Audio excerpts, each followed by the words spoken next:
Tal es así que Ríos se perdió el gol recién, estrelló su cabezazo en el travesaño. Ahora justamente la tiene Ríos, la aguanta Ríos. Se viene Videlas, toca para Cañete. Cañete que mete el centro otra vez. Allí la cabecean apenas otra vez, le queda solo 5. ¡Gol, gol, gol, gol, gol, gol, gol, gol, gol, gol, gol!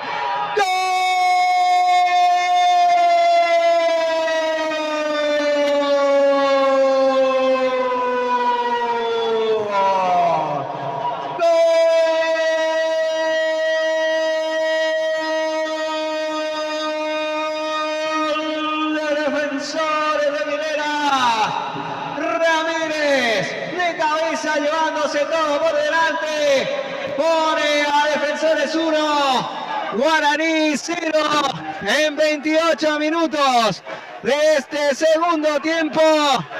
Gana el equipo visitante 1-0.